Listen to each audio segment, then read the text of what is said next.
नमस्कार दोस्तों, कैसे हैं आप लोग। आशा करता हूँ कि आप लोगों की प्रिपरेशन एकदम सही चल रही होगी। तो अब टाइम है आप लोगों का सेल्फ चेक करने का कि आपने जो प्रिपरेशन कर रखी है वो कितनी हाई लेवल की कर रखी है। ठीक है, तो हम इस वीडियो के अंदर प्रैक्टिस सेट फिफ्थ करेंगे और हम साइंस के 10 रिवाइज करने वाले हैं। अब आपका काम है कि मैं जो आपको रिवाइज करवाऊंगा उसको देखना कि आपने कितना डिटेल कर रखी है, आपने कितना पढ़ रखा है।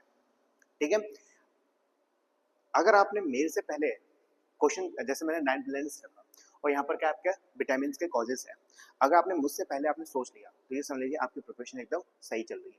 ठीक है, आपको ऑप्शन देखने की जरूरत ही नहीं पड़नी चाहिए, आप बस डिशेज देखो और डायरेक्ट बताओ कौन से विटामिन की कमी से होता है। अगर आपकी इस तरीके से लेवल प्रिपरेशन है, इस लेवल की आपकी प्रिपरेशन है, तो इसका मतलब ये समझ लीजिए कि आपका इस बार सिलेक्शन होने से कोई नहीं रोक सकता। ठीक है, और जो मैं आपको क्वेश्चंस कराऊंगा वो काफी इंपॉर्टेंट होने वाले हैं, काफी इंपॉर्टेंट होने वाले हैं और यहाँ से डायरेक्टली आपके एग्जाम से पूछा जाएगा। आपको मैं बताऊंगा कि जब आपका क्वेश्चन पेपर आएगा तो उससे मैं रिलेटेड एक वीडियो बनाऊंगा जिसमें ये डायरेक्टली बताऊंगा कि ये वाला क्वेश्चन इस प्रैक्टिस सेट से आया है और ये देख लेना 100% बना के दिखाऊंगा। क्यों? क्योंकि मुझे अपने ऊपर बहुत ज़्यादा कॉन्फिडेंस है कि जो मैं प्रैक्टिस करवा रहा हूँ आपको उसमें से 100% क्वेश्चन आएगा, इसको मैं आपको लिख के दे सकता हूँ। ठीक है सर, ये कॉन्फिडेंस है मेरा। ठीक है, तो आज की हम वीडियो का पहला क्वेश्चन करने वाले हैं। तो पहला क्वेश्चन काफी इंपॉर्टेंट है, यूपी यूडीए एलडीए प्री 2010 में आ चुका है। क्वेश्चन थोड़ा सा पुराना है लेकिन अच्छा क्वेश्चन है।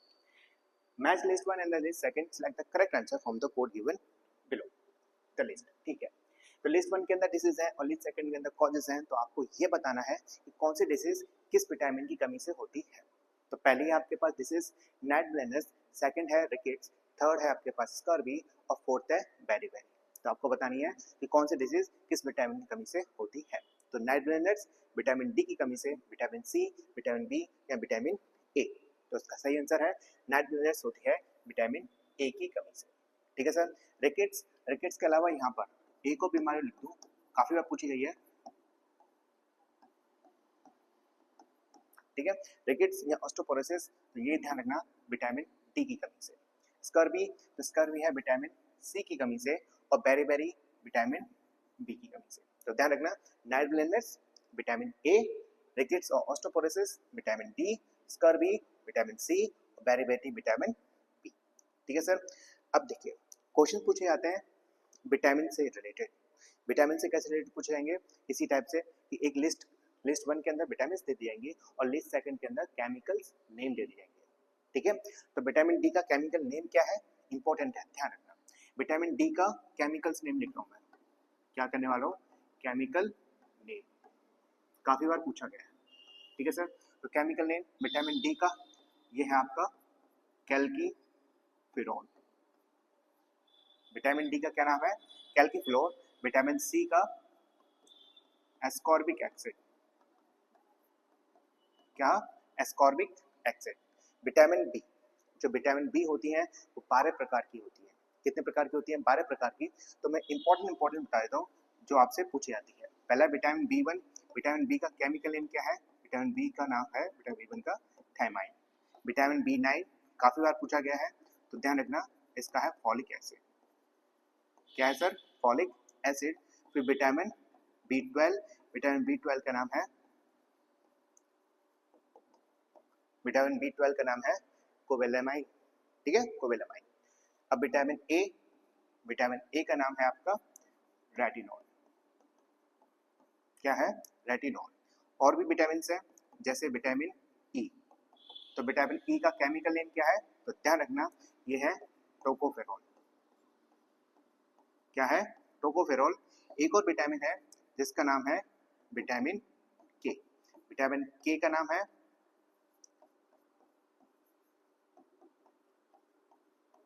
विटामिन के का नाम है फाइलोक्विनोन।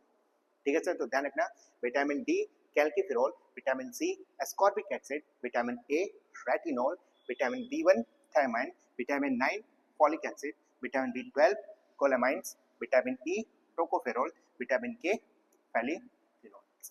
ठीक है सर, तो ये काफी इंपॉर्टेंट है। अब मैं इसको करता हूँ इरेज। आपको ये विटामिन याद होनी चाहिए। अगर आप प्री में बैठ रहे हो, यूपी पीसीएस प्री में आप बैठ रहे हो, तो इसका मतलब ये कि आपको बेसिक चीज तो आनी ही चाहिए। तो ये एकदम बेसिक चीज है। ठीक है, अब देखिए ये क्वेश्चन किस टॉपिक से रिलेटेड था, ये क्वेश्चन टॉपिक से रिलेटेड था, डिसीज से रिलेटेड। अब जरूरी तो नहीं है कि यही क्वेश्चन पूछा जाए, नहीं, इससे रिलेटेड काफी सारे क्वेश्चन पूछे जाएंगे, डिसीज से रिलेटेड काफी सारे क्वेश्चन पूछे जाएंगे, तो वो सारे के सारे हम क्वेश्चन कंप्लीट करेंगे। अब देखिए, जैसे पहला क्वेश्चन है पोलियो इज कॉज्ड बाय। अब ये क्वेश्चन किसी न किसी एग्जाम में पूछा गया है, कभी ना कभी आपके एग्जाम में पूछा गया है। अगर मैं सारे के सारे ऑप्शंस लिखता और ये बताता कि ये एग्जाम कहाँ पर पूछा गया है, तो सर बहुत ज़्यादा टाइम लग जाता मेरे लिए भी, और आपको भी थोड़ी सी दिक्कत होती। आपको क्या है, आप तो बस रिवीजन कर रहे हो ना, तो रिवीजन पे आप क्वेश्चन देखो, आंसर आपके आना चाहिए, ठीक है। और मैं आपको बता दूंगा सारा कुछ, टेंशन मत लो। तो पोलियो ध्यान रखना, एग्जाम में पूछा गया है और सारे के सारे क्वेश्चन बहुत ज़्यादा इंपॉर्टेंट है। ये फ्रीक्वेंटली आस्क्ड क्वेश्चन है, बहुत ज़्यादा क्वेश्चन बार बार रिपीट हुए हैं, ठीक है। बस मैंने आपको ये नहीं बताया कि ये क्वेश्चन किस एग्जाम में पूछा गया और कब पूछा गया, वो कोई दिक्कत नहीं है। तो पोलियो इज कॉज्ड बाय, तो ध्यान रखना पोलियो किसके कारण होता है, पोलियो होता है वायरस के कारण। पोलियो किसके कारण, पोलियो होता है वायरस के कारण। दूसरा, who discover the polio vaccine, तो पोलियो वैक्सीन की किसने डिस्कवरी की है, तो ध्यान रखना वो की है जॉन साल के द्वारा। किसके द्वारा, जॉन साल के द्वारा पोलियो वैक्सीन की डिस्कवरी की है। Third question, hepatitis B is caused by which microorganism, तो आप लोग जानते हो हेपेटाइटिस बी किसके कारण होती है, तो हेपेटाइटिस बी होती है, ये भी वायरस के कारण होता है। किसके कारण, वायरस के कारण हेपेटाइटिस बी होती है। The organ of the human body directly affected by the disease of hepatitis, तो हेपेटाइटिस होने के कारण बॉडी के कौन से ऑर्गन को नेगेटिव इंपैक्ट पड़ता है, तो ध्यान रखना बॉडी ऑर्गन, ठीक है। ऑर्गन ऑफ बॉडी किसके द्वारा, कौन सा ऑर्गन है जो हेपेटाइटिस के कारण इफेक्ट पड़ता है, वो है आपका लीवर। क्या है सर, लीवर है। Japanese encephalitis is caused bye, तो जापानीज इंसेफेलाइटिस ये भी आपके वायरस के कारण ही होता है। किसके कारण, वायरस के कारण। नेक्स्ट क्वेश्चन क्या है, which part of the human body is infected by the virus causing Japanese encephalitis, तो ये बताना है कि जापानीज इंसेफेलाइटिस जो कि वायरस से होता है वो किस ह्यूमन बॉडी को नेगेटिव इंपैक्ट डालता है, किसको इफेक्टेड करता है, तो ध्यान रखना जापानीज इंसेफेलाइटिस किसको डालता है, वो है आपका ब्रेन पे नेगेटिव इंपैक्ट करता है। फिर क्या है, एथलीट्स फूड्स, ठीक है। Athletes food is caused bye, तो ध्यान रखना जो एथलीट्स फूड है वो किसके कारण होता है, तो ये होता है आपका फंगस के कारण। किसके कारण सर, फंगस के कारण, ठीक है। फिर से पढ़ो, पोलियो वायरस के कारण, पोलियो वैक्सीन किसके द्वारा, जॉन साल के द्वारा। Hepatitis B virus, hepatitis B से कौन सा ऑर्गन खराब होता है, कौन से ऑर्गन को नेगेटिव इम्पैक्ट पड़ता है, वो है लीवर। और Japanese encephalitis virus part of human body जो कि जापानीज इंसेफेलाइटिस से इफेक्टेड होता है डायरेक्टली, वो है आपका ब्रेन। फिर एथलेटिक्स फूड्स वो आता है फंगस के कारण, ठीक है। इसको करते हैं इरेज। अब करते हैं हम नेक्स्ट क्वेश्चन। देखिए, हेमोफीलिया, हेमोफीलिया क्या है, तो ध्यान रखना हेमोफीलिया एक जेनेटिक डिसऑर्डर है। क्या है, जेनेटिक डिसऑर्डर है, ठीक है सर। तो हेमोफीलिया क्या है, एक जेनेटिक डिसऑर्डर है। In patient thalassemia the body is unable to synthesis, जिस व्यक्ति को थैलेसेमिया नाम की बीमारी है उसके अंदर क्या चीज, मतलब बॉडी क्या चीज सिंथेसिस, मतलब क्या चीज प्रोडक्शन करना बंद कर देती है, तो उसका नाम है कौन सा, क्या चीज है, ध्यान रखना थैलेसेमिया क्या करना बंद कर देती है, वो कर देती है होमोग्लोबिन, होमोग्लोबिन को प्रोडक्शन करना बंद कर देती है, होमोग्लोबिन, ठीक है। Shortage of which of the element cause goitre disease, तो आप लोग जानते हो गाइटर डिसीज किसकी कमी से होते हैं, तो वो होती है आयोडीन की कमी से, ठीक है सर। तो आयोडीन की कमी से, देखो हमारे गले के अंदर एक थायराइड ग्लैंड होता है, हमारे गले के अंदर क्या होता है, थायराइड ग्लैंड होता है, और थायराइड ग्लैंड कौन सा हार्मोन प्रोड्यूस करता है, थायरोक्सिन। थायराइड ग्लैंड थायरोक्सिन नामक हार्मोन को क्या करता है, प्रोड्यूस करता है। अब इस थायराइड ग्लैंड को आयोडीन की आवश्यकता होती है थायरोक्सिन को प्रोड्यूस करने के लिए। थायराइड को आयोडीन की जरूरत होती है थायरोक्सिन नामक हार्मोन को प्रोड्यूस करने के लिए। अगर आपने या मैंने, मान लो मैंने आयोडीन लेना बंद कर दिया, मैंने आयोडीन लेना बंद कर दिया, तो मेरा थायराइड है वो फोर्सफुली क्या करेगा, थायरोक्सिन को प्रोड्यूस करेगा। अब जो फोर्सफुली जो थायरोक्सिन को जो प्रोड्यूस कर रहा है उससे क्या होगा, मेरा थायराइड जो ग्लैंड है वो सूज जाएगा, इलाज हो जाएगा। तो गायोटर किसकी कमी से होता है, आयोडीन की कमी से। और गायोटर के अंदर क्या होता है, जो गला है वो सूज जाएगा, ठीक है सर। तो goitre disease, iodine. Which organ of the human body is affected by the Alzheimer disease? तो एल्जाइमर डिसीज से कौन सा ऑर्गन इफेक्ट होता है? तो ध्यान रखना, वो होता है आपका ब्रेन। कौन होता है? ब्रेन होता है। एल्जाइमर डिसीज में क्या होता है, जो आपकी जो ब्रेन है, दिमाग है, दिमाग की जो नसें हैं, ठीक है, वो सूखने लग जाती है। सूखने लग जाती है मतलब जो आपकी ब्रेन की जो सेल्स हैं और टिश्यू हैं वो धीरे धीरे मरना शुरू हो जाती है। इसके कारण क्या होता है, मेमोरी लॉस होना शुरू हो जाता है, ठीक है। तो brain. Minamata disease was cause toxic quantity of the following metals. तो मीनामाटा डिसीज किसके कारण होती है? तो ध्यान रखना, मीनामाटा होती है आपकी मर्क्यूरी के कारण। किसके कारण? मर्क्यूरी के कारण। इटाइटाई डिसीज, तो इटाइटाई होती है कैडमियम के कारण। किसके कारण सर?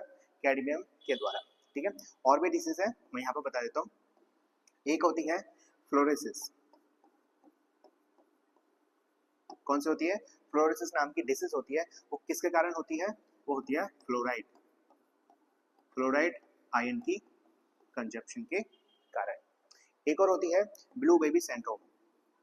कौन सी? ब्लू बेबी सिंड्रोम किसकी कमी से होता है? कि मतलब क्या चीज कंजप्शन करने से होता है? वो होता है नाइट्रेट, ठीक है, नाइट्रेट्स की वजह से।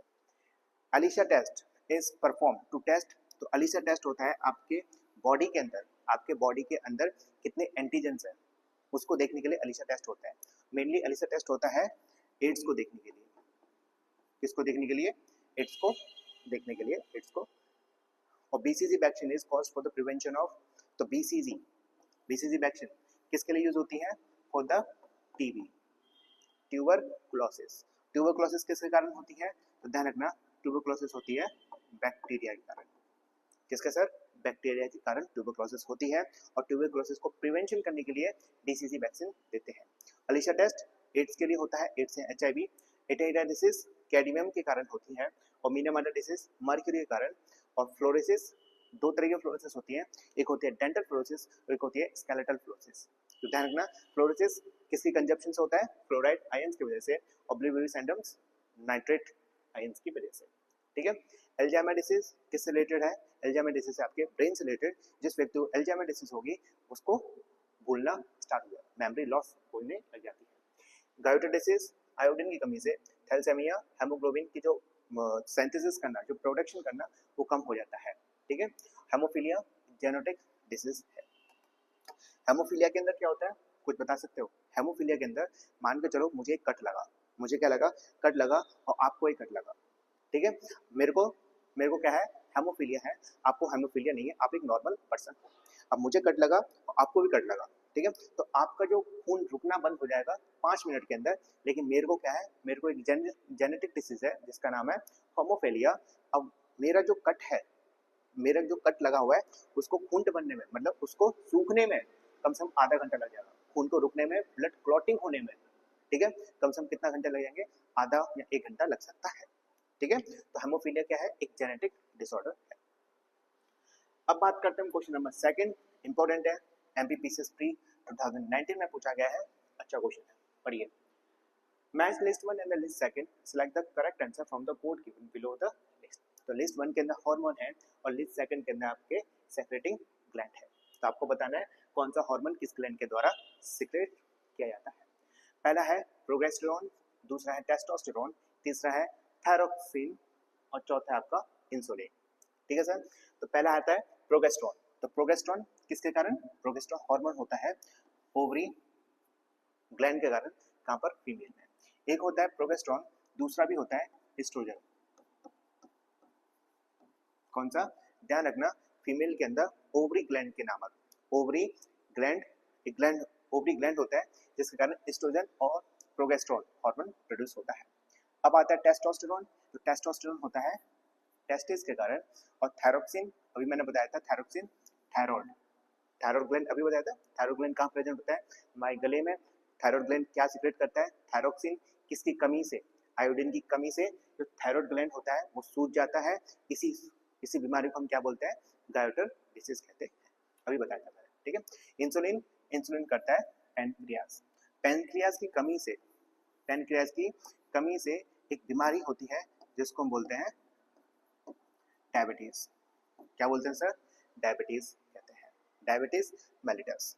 ठीक है, कोर्स आप लोग देख लेना, कोर्स की आवश्यकता नहीं है, आप रिवीजन कर रहे हो वो नहीं। ठीक है, फ्रीक्वेंटली आस्क्ड क्वेश्चंस पढ़ो। Which of the following hormone play a role in increasing milk from the mammary gland? तो आप लोग जानते हो मैमरी ग्लैंड से मिल्क को रिलीज करने में एक हार्मोन प्रोड्यूस होता है।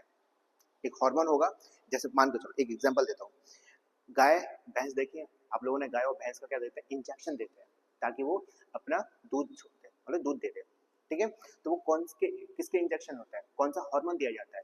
गाय भैंसों में आपने देखा होगा दूध देने के क्या होते हैं, दूध देने के लिए क्या देते हैं? वो इंजेक्शन देते हैं। तो इंजेक्शन किस हार्मोन के होते हैं ये पूछा जा रहा है, वो है आपका ऑक्सीटोसिन। कौन सा सर? ऑक्सीटोसिन। ठीक है, सेकंड क्वेश्चन क्या है?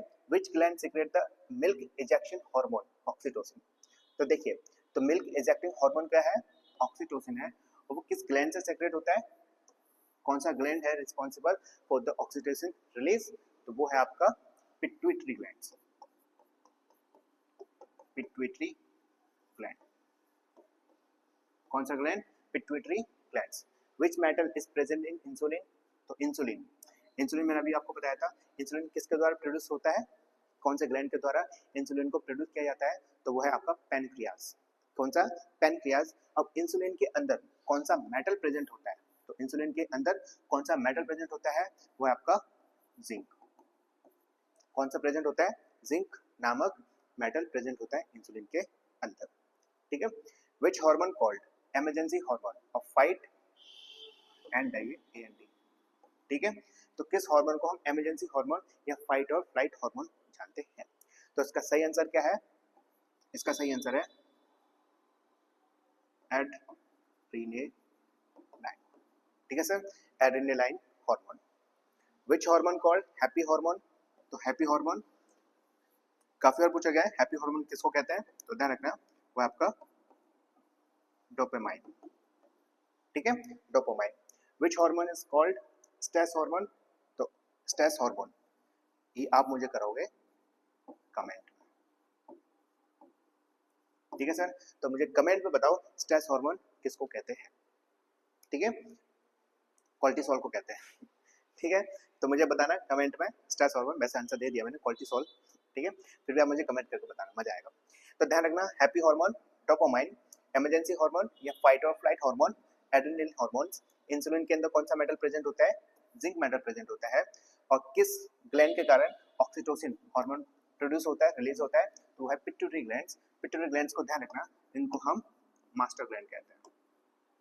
क्या कहते हैं? Master gland. क्वेश्चन पूछा जाता है कि कौन से ग्लैंड को हम मास्टर ग्लैंड कहते हैं, तो ध्यान रखना पिट्यूटरी ग्लैंड्स को हम मास्टर ग्लैंड कहते हैं। ठीक है, अब मिल्क रिजेक्टिंग हार्मोन कौन सा है? ऑक्सीटोसिन। अब करते हैं हम क्वेश्चन नंबर थर्ड, इंपॉर्टेंट है, यूपीपीसीएस मेंस 2010 में पूछा गया है। पढ़िए, विच one of the following is not correctly match? तो आपके पास 4 पेयर हैं, आपको ये बताना है कौन सा पेयर करेक्टली मैच नहीं है। ठीक है, पहला है knot measure of speed of ship, दूसरा है nautical mile distance, unit of distance used in navigation, third है angstrom unit of wavelength of light, और चौथा है आपका पास light year unit of measuring time.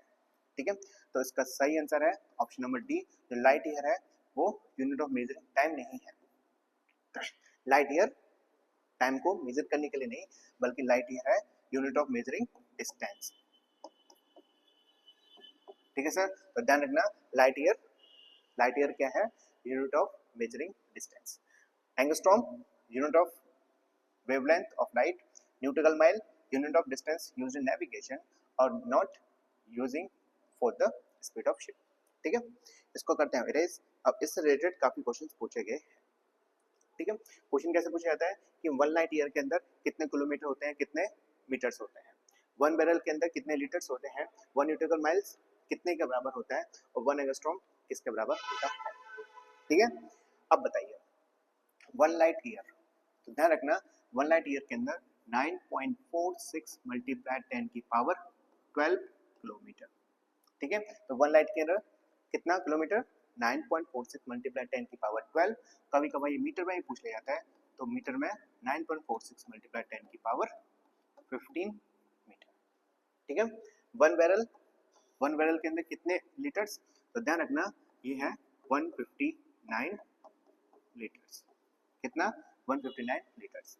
1 nautical mile के अंदर कितना किलोमीटर होते हैं, तो आप बोलोगे 1.852 किलोमीटर।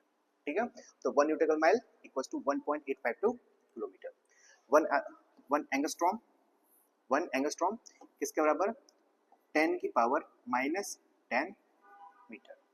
ठीक है सर, तो ध्यान रखना 1 लाइट ईयर 9.46 मल्टीप्लाई 10 की power 12 kilometre, 1 barrel 159 kilometre, sorry 1 barrel 159 litres. ठीक है, 1 न्यूटिकल माइल 1.852 किलोमीटर्स और 1 एंगस्ट्रॉम 10 की पावर 10 मीटर्स। इसको करते हैं इरेज। हम करते हैं क्वेश्चन नंबर 4। इंपॉर्टेंट है, यूपीपीसीएस और उत्तराखंड लोअर सबऑर्डिनेट्स में पूछा गया है। Match list 1 and the list 2 and select the correct answer from the code given below the list. List 1 के अंदर डिवाइसेस दे रखे हैं और लिस्ट 2 के अंदर कुछ इवेंट्स दे रखे हैं, मतलब आपको दे रखे हैं, तो आपको मैच करना है। ठीक है, एनीमोमीटर किससे रिलेटेड है, अर्थक्वेक से या एटमॉस्फेरिक प्रेशर से या विंड वेलोसिटी से या फिर ह्यूमिडिटी से। तो आप लोग जानते हो एनीमोमीटर किस रिलेटेड है, तो एनीमोमीटर है विंड वेलोसिटी से। तो विंड की वेलोसिटी किसके द्वारा मेजर की जाती है, किस डिवाइस के द्वारा, वो है एनीमोमीटर के द्वारा। फिर आता है सिस्मोग्राफ रिलेटेड है अर्थक्वेक से, और बैरोग्राफ से एटमॉस्फेरिक प्रेशर को नापा जाता है, डिटरमाइन किया जाता है। और हाइग्रोमीटर ह्यूमिडिटी, ये काफी बार पूछा गया है, ध्यान रखना। डायरेक्ट 1 लाइन में क्वेश्चन आता है कि ह्यूमिडिटी, एयर ह्यूमिडिटी को किस डिवाइस के द्वारा मेजर किया जाता है, तो ध्यान रखना हाइग्रोमीटर के द्वारा। किसके द्वारा सर, हाइग्रोमीटर्स के द्वारा। ठीक है, इसको करते हैं इरेज। अब हम करते हैं कुछ क्वेश्चंस, काफी बार क्वेश्चन पूछे गए ये वाले। The density of milk can be obtained by the use of, तो आप लोग जानते हो कि डेंसिटी ऑफ मिल्क किसके द्वारा ऑब्टेन की जाती है, तो इसका सही आंसर है लैक्टोमीटर। किसके द्वारा सर, लैक्टोमीटर्स के द्वारा। The device to measure the electric current, तो इलेक्ट्रिक करंट आप लोगों ने क्लास 10th के अंदर पढ़ रखा होगा। तो इलेक्ट्रिक करंट किसके द्वारा मेजर किया जाता है, तो इसका सही आंसर क्या है, एमीटर। किसके द्वारा सर, एमीटर के द्वारा। फिर है pyrometer is used to measure, तो पायरोमीटर यूज किया जाता है टेम्परेचर को देखने के लिए, टेम्परेचर को मेजर करने के लिए, हाई टेम्परेचर को। किसको, हाई टेम्परेचर को। फिर है फायरोहेलियोमीटर्स, ध्यान रखना जब भी हेलियो आ जाए, HELIO आ जाए, हेलियो आ जाए, इसका मतलब क्या है, हेलियो का मतलब ही होता है सन, HELIO, हेलियो का मतलब क्या होता है, हेलियो का मतलब होता है सन। ठीक है, अब यहाँ पर क्या दे रखा है, फायरहेलियोमीटर, तो ये यूज होता है सोलर रेडिएशन के लिए, सोलर रेडिएशन को मेजर करने के लिए। ठीक है, तो फायरहेलियोमीटर्स सोलर रेडिएशंस और pyrometer high temperature. The apparatus used to detecting lie, आप लोगों ने मूवी देख रखी है ना, तो बोलते हैं कि सच्चाई को पता लगाने के लिए इसका टेस्ट किया जाए, है ना। तो वो कौन सा टेस्ट होता है, जिससे आप झूठ को पकड़ सकते हैं, ऐसा टेस्ट होता है जिससे आप झूठ को पकड़ा जा सकता है। मूवीज में देख रखा होगा आपने, तो वो कौन सी है, कौन सा apparatus यूज किया जाता है, वो किया जाता है पॉलीग्राफ। कौन सा सर, पॉलीग्राफ को। ठीक है, फाइथोमीटर यूज टू मेजर, तो ध्यान रखना फाइथोमीटर यूज किया जाता है वाटर डेप्थ, वाटर डेप्थ को मेजर करने के लिए फाइथोमीटर यूज करते हैं। ठीक है, ध्यान रखना density of milk lactometer, electric current ammeter, pyrometer high temperature, और फायरहेलियोमीटर सोलर रेडिएशंस, और लाई को डिटेक्ट करने के लिए पॉलीग्राफ, और फाइथोमीटर वाटर डेप्थ को देखने के लिए। ठीक है सर, इसको करते हैं क्लीन। अब करते हैं हम क्वेश्चन नंबर 5, काफी इंपॉर्टेंट है, छत्तीसगढ़ पीसीएस 2020 में पूछा गया है, लेटेस्ट क्वेश्चन है, पढ़िए। Which of the following statement is are true in relation to sound waves? तो आपके पास 3 स्टेटमेंट है, आपको बताना है कौन से स्टेटमेंट ट्रू है रिलेटेड टू साउंड वेव्स। तो साउंड वेव से रिलेटेड कौन से स्टेटमेंट सही है। पहला स्टेटमेंट पढ़ो, the speed of sound decrease when we go from solid to gas state. Statement second, in any medium as we decrease the temperature the speed of sound increase. ठीक है. Statement third, speed of sound is less in aluminium medium than in glass medium. ठीक है sir, इसको हम करते हैं clean. अब बताइए कि कौन से स्टेटमेंट सही है रिगार्डिंग टू साउंड वेव्स. ठीक है. तो पहला स्टेटमेंट पढ़ो, स्टेटमेंट वन.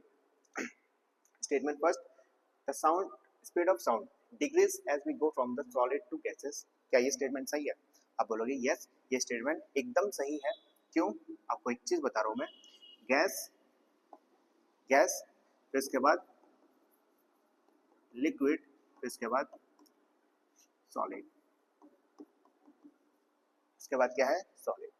तो ध्यान रखना, जो स्पीड होती है साउंड की, गैस में कम होती है, लिक्विड में उससे गैस से थोड़ी सी ज़्यादा होती है, और सॉलिड में सबसे मैक्सिमम होती है. ठीक है सर, गैस में कम, लिक्विड में उससे ज़्यादा, और सॉलिड में सबसे ज़्यादा. ऐसा क्यों? आप लोग जानते हो, ऐसा इसलिए बिकॉज ऑफ द डेंसिटी. किसकी वजह से? डेंसिटी की वजह से. जो सॉलिड के अंदर जो पार्टिकल्स होते हैं, जो सॉलिड के जो पार्टिकल्स होते हैं वो बहुत ज़्यादा पास में होते हैं. पार्टिकल्स क्या होते हैं? बहुत ज़्यादा पास में होते हैं, इसलिए जो साउंड की जो स्पीड है वो जल्दी बढ़ जाती है. मतलब एक पार्टिकल दूसरे पार्टिकल को बहुत जल्दी ट्रांसफर कर देती है एनर्जी को. ठीक है. तो सॉलिड में डेंसिटी ज़्यादा है, इसकी वजह से. स्टेटमेंट सेकंड पढ़ो, in any medium as we decrease the temperature the speed of sound increase. तो ये स्टेटमेंट एकदम गलत है. आप लोग जानते हो टेम्परेचर जो है, आप लोगों ने 10th क्लास के अंदर बहुत अच्छे से पढ़ा होगा कि जो टेम्परेचर है वो डायरेक्ट प्रोपोर्शनल है किसके? काइनेटिक एनर्जी के. काइनेटिक एनर्जी, आप लोग जानते हो काइनेटिक एनर्जी किससे रिलेटेड है? काइनेटिक एनर्जी रिलेशन है मोशन से. मोशन, या फिर सिंपल सी भाषा में लिखो तो मूवमेंट की वजह से. ठीक है. Kinetic energy direct proportional to temperature. मान के चलो कोई भी एक आपके पास मैटर है, कोई भी आपके पास मैटर है, कोई मीडियम है, मान के चलो. अब मीडियम का आपने क्या बढ़ाया? टेम्परेचर बढ़ाया, उसको गर्म किया. जैसे आपने उसको गर्म किया तो उस मीडियम के पार्टिकल्स है उनके अंदर काइनेटिक एनर्जी बढ़ जाएगी. टेम्परेचर बढ़ा, टेम्परेचर बढ़ा, तो जैसे आपका टेम्परेचर बढ़ा, तापमान बढ़ा, उसी से आपका काइनेटिक एनर्जी बढ़ी.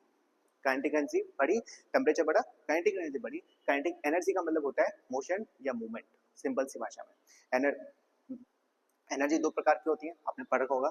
एक होती है काइनेटिक एनर्जी, एक होती है पोटेंशियल एनर्जी. काइनेटिक एनर्जी जब भी आ जाए तो ध्यान रखना किसकी बात चल रही है? मूवमेंट की बात चल रही है. ठीक है. तो जैसे टेम्परेचर बढ़ा वैसे आपकी जो पार्टिकल्स हैं उसकी मूवमेंट बढ़ी तो उसकी जो स्पीड है, किसकी? साउंड की स्पीड है, वो इंक्रीज हुई. इसलिए ये स्टेटमेंट गलत है. तो ध्यान रखना, इन एनी मीडियम एज भी डिक्रीज नहीं, यहाँ पर क्या आना चाहिए? यहाँ पर आना चाहिए स्टेटमेंट को सही करने के लिए इंक्रीज. ठीक है सर, पढ़ो, in any medium as we increase the temperature the speed of sound increase. अब ये स्टेटमेंट एकदम सही है. ठीक है सर. तो ध्यान रखना, किसी भी मीडियम का अगर हम टेम्परेचर बढ़ाते हैं, टेम्परेचर को इंक्रीज करते हैं, तो टेम्परेचर को इंक्रीज करने से उसकी काइनेटिक एनर्जी बढ़ेगी, पार्टिकल्स का मूवमेंट है वो जल्दी होगा, वो फास्ट होगा, इसके वजह से स्पीड ऑफ साउंड है वो भी इंक्रीज होगी. ठीक है. तो ये स्टेटमेंट क्या है? रॉन्ग है. स्टेटमेंट थर्ड पढ़ो, the speed of sound is less in aluminium medium than in glass medium. नहीं, ये रॉन्ग है. क्यों? तो जो एल्यूमिनियम मीडियम की जो डेंसिटी है, क्या है? डेंसिटी वो ज्यादा है, इसकी डेंसिटी कम है. ठीक है. तो density is directly proportional to the speed of sound. तो इसलिए ये स्टेटमेंट भी गलत है. तो इसका सही आंसर क्या है? स्टेटमेंट सही. Only statement first is true. ठीक है सर. तो ध्यान रखना, काइनेटिक एनर्जी जैसे बढ़ेगी, काइनेटिक एनर्जी इंक्रीज हुई, काइनेटिक एनर्जी बढ़ी, टेम्परेचर बढ़ा, काइनेटिक एनर्जी बढ़ी, काइनेटिक एनर्जी बढ़ी, तो इसका मतलब जो स्पीड है वो भी बढ़ जाएगी. अब देखिए इससे कुछ related questions. Put in ascending order of the speed of sound in the medium, water, steel और नाइट्रोजन. वाटर क्या है? तो ध्यान रखना, वाटर है आपका लिक्विड स्टेट है. स्टील क्या है? स्टील है आपका सॉलिड. और नाइट्रोजन क्या है? गैस. तो मैंने अभी आपको क्या बताया था? गैस, गैस से फिर लिक्विड, और सबसे ज्यादा स्पीड किसकी होती है? सॉलिड की. तो स्पीड ऑफ साउंड है वो मैक्सिमम किस में होगी? सॉलिड में, मीडियम लिक्विड के अंदर, और सबसे मिनिमम गैस के अंदर. ठीक है, मिनिमम गैस और मैक्सिमम सॉलिड। आप लोग कर लेना। Sound waves do not travel in, तो साउंड वेव्स कहाँ पर ट्रेवल नहीं करती, तो ध्यान रखना जो साउंड वेव्स है वो ट्रेवल नहीं करती वैक्यूम में। कहाँ पर, वैक्यूम के अंदर। वैक्यूम के अंदर साउंड वेव्स ट्रेवल नहीं करती। साउंड वेव्स को क्या चाहिए, साउंड वेव्स को एक मीडियम चाहिए, एक माध्यम चाहिए, मीडियम चाहिए प्रोपोगेशन करने के लिए, ठीक है। अब वैक्यूम के अंदर गैस की एब्सेंस है। अगर वैक्यूम क्या है, वैक्यूम क्या है, वैक्यूम एक ऐसा एरिया है, एक ऐसी जगह है जहाँ पर एयर प्रेजेंट नहीं है, और साउंड वेव्स को प्रोपोगेट करने के लिए, मूवमेंट करने के लिए, एक जगह से दूसरी जगह पर जाने के लिए एक मीडियम की आवश्यकता है। मीडियम, मीडियम गैस हो सकती है, मीडियम लिक्विड हो सकता है, या मीडियम सॉलिड हो सकती है, लेकिन वैक्यूम के अंदर आपकी गैस प्रेजेंट ही नहीं है, वैक्यूम के अंदर गैस होती ही नहीं है, इसलिए साउंड वेव्स प्रोपोगेट नहीं करती, साउंड वेव्स मूव नहीं करती, ट्रेवल नहीं करती। ओके सर, अब हम करते हैं क्वेश्चन नंबर 6 करेंगे। उससे पहले एक छोटा सा रिक्वेस्ट। क्या है सर, आपसे एक छोटी सी रिक्वेस्ट है। रिक्वेस्ट ये है, आप लोग जानते हो मैंने अभी अभी ये चैनल स्टार्ट किया है, अभी अभी आपको मैंने पढ़ाना शुरू किया है, तो इसलिए मेरे पास एक तो एक्सपीरियंस कम है, मैं मानता हूँ, आई एक्सेप्ट कि मैं दूसरे यूट्यूबर की तरह, दूसरे टीचर की तरह मैं हूँ नहीं, ठीक है। मेरे को इतना अच्छा पढ़ाना आता भी नहीं है, सिंपल सी बात है, मुझे नहीं आता भाई, मैं खुद एक्सेप्ट करता हूँ इस चीज़ को, ठीक है। और मैं एक टीचर भी नहीं हूँ, मैं आपकी तरह एक स्टूडेंट हूँ, जैसे आप हो वैसे मैं हूँ, ठीक है। लेकिन क्या है, मेरे साथ कुछ हो गया था, डिप्रेशन में चले गया था, मेंस की तैयारी की, इंटरव्यू तक पहुँच नहीं पाया, इसलिए डिप्रेशन में चले गया और मैंने पढ़ाना शुरू कर दिया, ठीक है सर। अब क्या है, मैं इतने सारे आपके लिए अब मैं पढ़ाना शुरू कर दिया, तो मैंने आपसे बस एक छोटी सी रिक्वेस्ट है। अब छोटी सी रिक्वेस्ट ये है कि जितना ज़्यादा हो सकता है मेरे वीडियोस को लाइक करो, शेयर करो और सब्सक्राइब करो। इससे क्या होगा, मुझे मोटिवेशन मिलेगा, मोटिवेशन मिलेगा तो मैं आपके लिए अच्छे से अच्छे क्वेश्चंस लेके आऊँगा और डेप्थ के अंदर क्वेश्चंस लेके आऊँगा। आपने वीडियो देख ली, वीडियो आपने कंप्लीट कर ली, लेकिन अगर आपने मुझे थोड़ा सा मोटिवेट नहीं किया, अगर आपने शेयर नहीं किया, लाइक नहीं किया, सब्सक्राइब नहीं किया, तो उससे क्या होता है, मुझे थोड़ा डिमोटिवेट मिलता है। ऐसा लगता है कि जो मैं पढ़ा रहा हूँ, जो मैं आपको क्वेश्चंस करा रहा हूँ, उनमें दम नहीं है, या मेरे पढ़ाने की जो टीचिंग स्टाइल है उसके अंदर कमी है। अगर आपको सच में लगता है कि हाँ भाई इस लड़के के अंदर दम नहीं है, इस लड़के को टीचिंग के स्किल्स नहीं है, या इसको पढ़ाने नहीं आता, तो मुझे आप कमेंट करके बता दो, और मुझे ये बताना जरूर कि आपको कौन सी चीज़ पढ़ाना गलत लगती है, मतलब किस चीज़ में मैं अटक जाता हूँ, क्या कौन सी चीज़ मेरे अंदर कमी है, तो मुझे आपको फीडबैक देनी है, ठीक है सर। अब मुझे फीडबैक दो, अब मुझे कमेंट करो कि सर आपकी ये टीचिंग स्किल खराब है, आप यहाँ पर अटक जाते हो, आप ये काम गलत करते हो, तो मुझे आप बताना ताकि मैं अपने आप को इम्प्रूव कर सकूँ, ठीक है सर। तो आपसे एक छोटी सी रिक्वेस्ट है, इस वीडियो पे कम से कम 50 सब्सक्राइबर दे दो यार, क्या दे दो, 50 सब्सक्राइबर्स दे दो बस। इससे क्या होगा, मुझे बहुत ज़्यादा बूस्ट मिलेगा, बहुत ज़्यादा मोटिवेशन मिलेगा और ज़्यादा वीडियोस लाने के लिए। तो प्लीज़ एक छोटी सी रिक्वेस्ट, क्या है, 50 सब्सक्राइबर, 50 लाइक्स, ठीक है सर, और 50 ही क्या, कमेंट। दूसरी वीडियो में देखते होंगे दूसरे सर क्या करते हैं, एक हज़ार टारगेट रखते हैं, एक हज़ार सब्सक्राइबर का। मैं छोटा सा हूँ, मानता हूँ, एक्सेप्ट करता हूँ भाई, मुझे नहीं आता पढ़ाने, इसलिए मैं 50 सब्सक्राइबर की मांग कर रहा हूँ। तो प्लीज़ आपका एक छोटी सी सपोर्ट, आपकी एक छोटी सी रिपोर्ट मेरे को बहुत ज़्यादा मोटिवेट कर देगी, मुझे एक जीने का सहारा मिल जाएगा, सिंपल सी बात है, ठीक है। मैं जॉब नहीं लगी, लोग जानते हो, तो प्लीज़ हाँ, चलो ठीक है भाई, बहुत हो गया। अब करते हैं हम क्वेश्चन नंबर 6। अच्छा एक बार क्वेश्चन पढ़ो, मैं ज़्यादा पानी पी लेता हूँ, ठीक है, पानी पी लेता हूँ।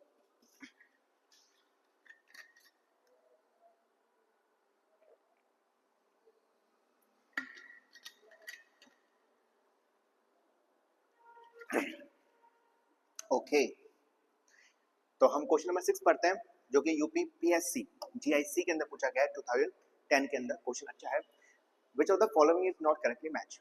तो आपके पास 4 पेयर है, आपको यह बताना है कि कौन सा पेयर करेक्टली मैच नहीं है। तो पहला isobar pressure air, iso height Heights के लिए, आइसो हेलाइन स्नोफॉल के लिए, और आइसोबाथ डेप्थ के लिए। तो कौन सा पेयर सही नहीं है, वो है ऑप्शन नंबर सी। क्यों, जो आइसोहेलाइन है वो किसके लिए, वो होता है सैलिनिटी के लिए। किसके लिए होता है सर, आइसोहेलाइन होता है सैलिनिटी के लिए, और स्नोफॉल को आइसोनेफ, ठीक है। तो आइसोनेफ स्नोफॉल, और आइसोहेलाइन सैलिनिटी।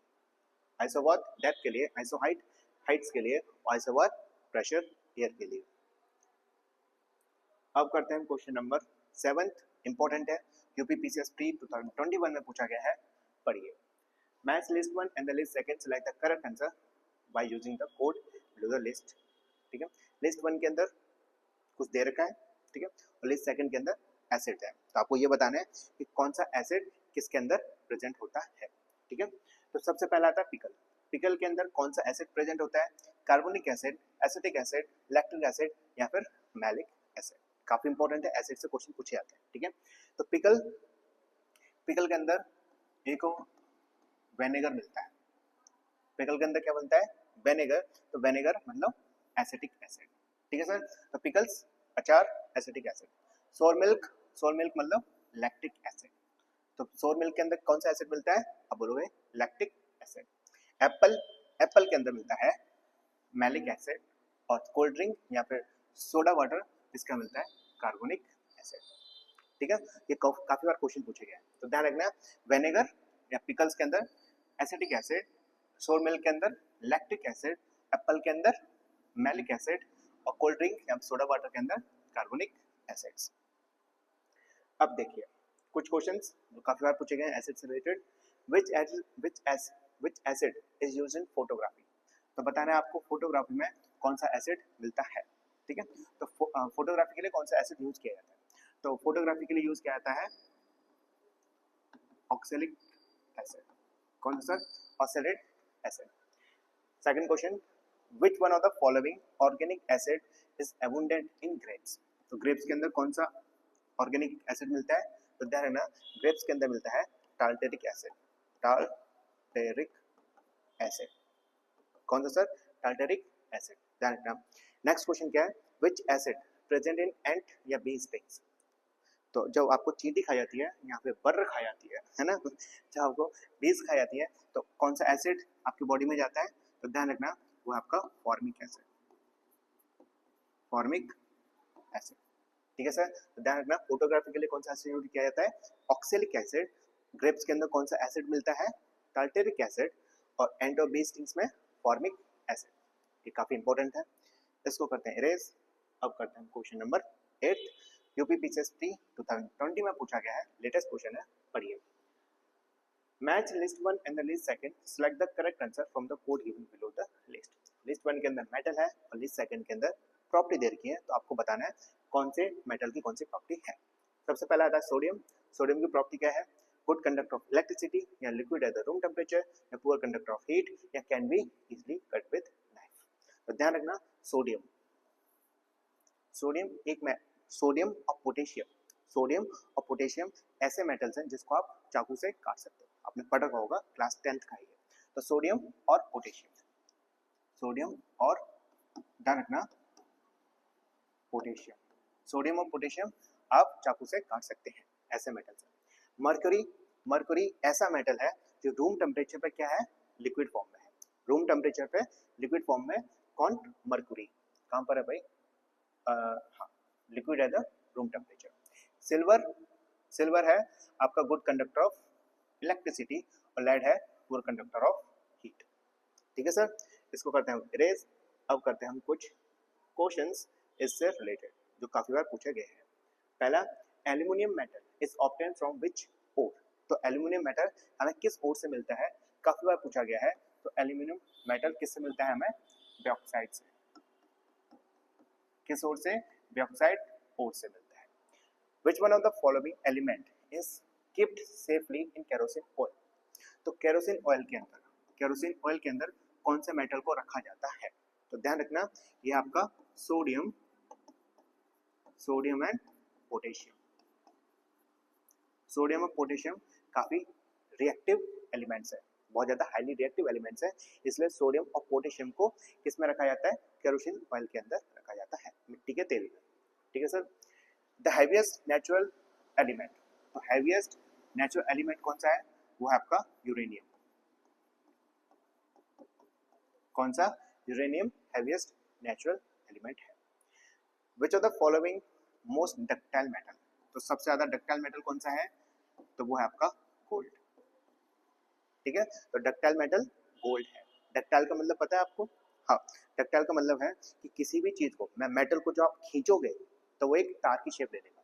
क्या लेगा? एक तार की शेप एक वायर में कन्वर्ट हो जाएगा, उसको बोलते हैं डक्टाइल। तो सबसे ज्यादा डक्टाइल गोल्ड है और सबसे ज्यादा मेलिएबल भी गोल्ड ही है। हैवीएस्ट नेचुरल एलिमेंट ये आपका यूरेनियम। अगर मैं यहाँ पर नेचुरल को काट दूं और लिख दूं यहाँ पर आर्टिफिशियल,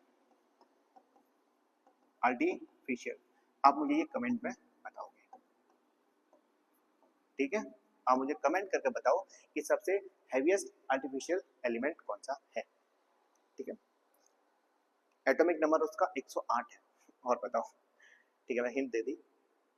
अब बात करते हैं क्वेश्चन नंबर 9 की। यूपीपीसीएस मेन 2017 के अंदर और यूपीपीसीएस मेन 2008 के अंदर, तो ये मेंस का क्वेश्चन है, काफी इंपॉर्टेंट क्वेश्चन होगा। पढ़िए, कंसिडर द स्टेटमेंट्स। असर्शन और रीजन का क्वेश्चन है हमारे पास। तो assertion, vitamin B12 remain stored in liver for about 3 to 5 years. तो विटामिन B12 है वो हमारे लिवर के अंदर 3 से 5 साल स्टोर रहता है। Reason, vitamin B12 is a water soluble. Okay sir, तो बताइए कौन सा स्टेटमेंट एकदम सही है? Both A and R are true and R is the correct explanation of A. B क्या है? both A and R are true but R is a not correct explanation of A. C क्या है? A is true but R is a false. D, A is false but R is a true. तो इसका सही answer है ये दोनों के दोनों, ठीक है? तो ध्यान रखना, विटामिन B12 हमारे लीवर के अंदर 3 से 5 साल तक स्टोर रहता है और विटामिन B12 वो कैसे है? वाटर सॉल्युबल है। तो मैंने आपको बताया था विटामिन B12 के बारे में। विटामिन B12 का केमिकल नेम क्या है? केमिकल नेम आपको मैंने बताया था, वो है आपका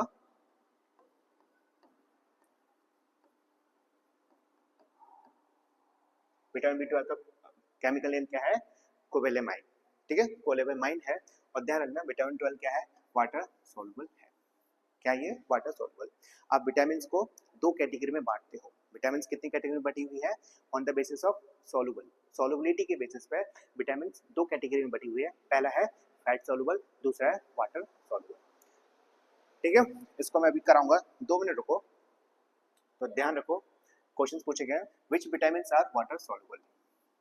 अब देखो, विटामिन, आपकी जो विटामिन है, आपकी जो विटामिन है वो दो कैटेगरी में बटी हुई है on the basis of solubility, ठीक है? एक है वाटर सॉल्युबल, एक है वाटर सॉल्युबल और दूसरी है फैट सॉल्युबल। कौन सी? Fat soluble. तो ध्यान रखना, जो वाटर सॉल्युबल है वो कौन सी विटामिन है? वो है आपकी B and C। Water soluble B and C, ठीक है? B and C।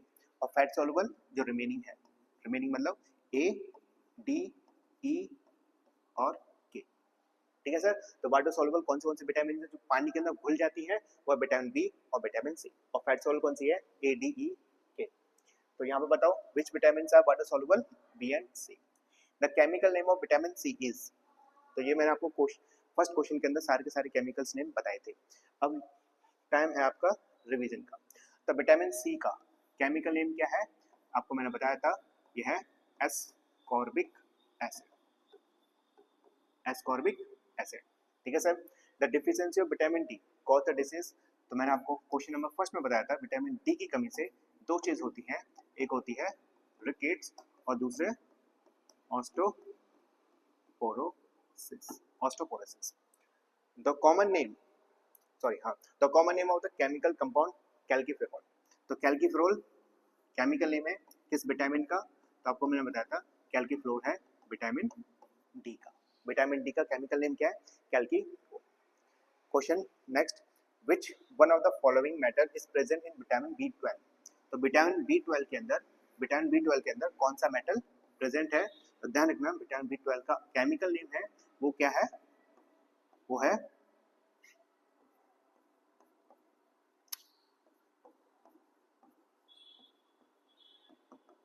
क्या है?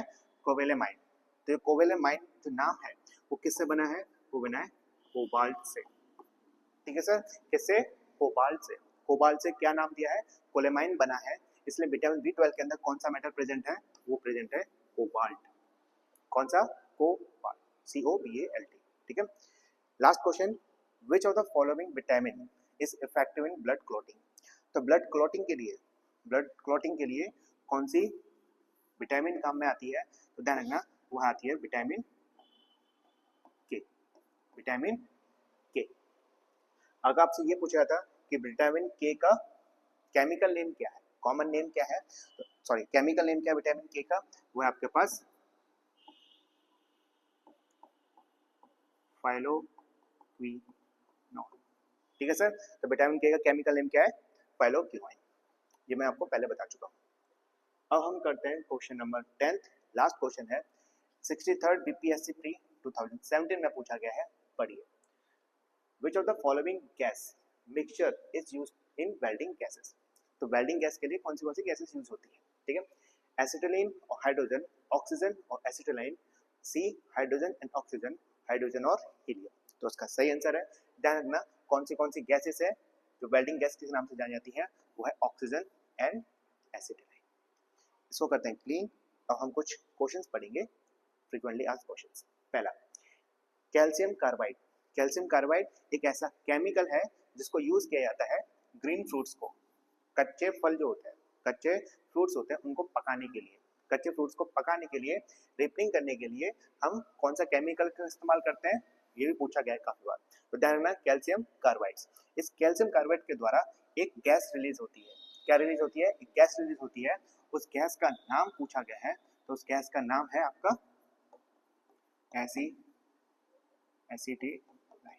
एसिटिलीन। अभी पढ़ा था ना मैं, ACETYLENE।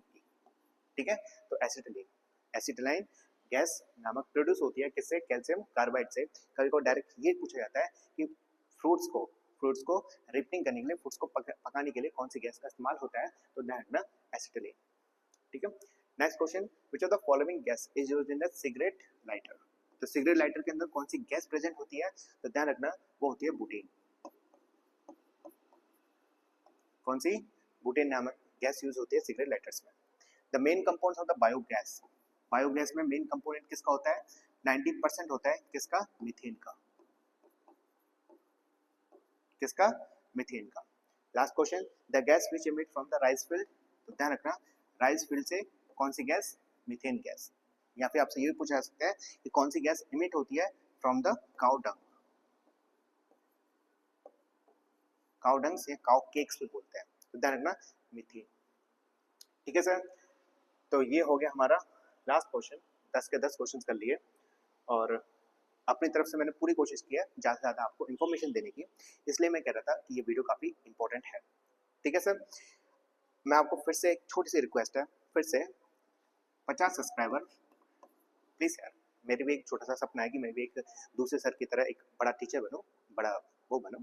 तो प्लीज़ आप लोगों की छोटी सी सपोर्ट चाहिए। छोटी सी सपोर्ट कैसे कर सकते हो? सब्सक्राइब करके, लाइक करके, शेयर करके। आप जितना ज़्यादा सब्सक्राइब करोगे उतने ज़्यादा मुझे मोटिवेशन मिलेगा, और जितना ज़्यादा मोटिवेशन मिलेगा मैं उतने अच्छे अच्छे क्वेश्चंस लेकर आऊँगा। ठीक है सर, अगर आपने सब्सक्राइब नहीं किया, अगर आपने सपोर्ट नहीं की, तो मैं क्या करूँगा? डिमोटिवेट हो जाऊँगा और मैं वीडियो बनाना ही बंद कर दूँगा। ठीक है, तो इसलिए आप मेरा साथ दो, मैं आपका साथ देता हूँ। आप मेरा साथ कैसे दोगे? सब्सक्राइब करके, लाइक करके, शेयर करके। ठीक है, जितना ज़्यादा हो सकता है कमेंट करो, लाइक करो। और मैं आपका साथ कैसे दूंगा कि आप कौन सा भी एग्जाम करो, आप बस मुझे टॉपिक बता दो कि ये वाला टॉपिक का, चलो मैं आपके लिए एक बहुत बढ़िया चीज़ लेकर आऊँगा। क्या है? आप कौन सा भी एग्जाम दो, मान कर चलो आपने कोई भी एग्जाम दे रहे हो, CGL का दे रहे हो या फिर MPPCS का दे रहे हो, किसी भी PCS का दे रहे हो, तो आपने एक टॉपिक पढ़ा, मान के चलो कौन सा? अमेंडमेंट। पॉलिटी में एक टॉपिक पढ़ा कॉन्स्टिट्यूशन अमेंडमेंट।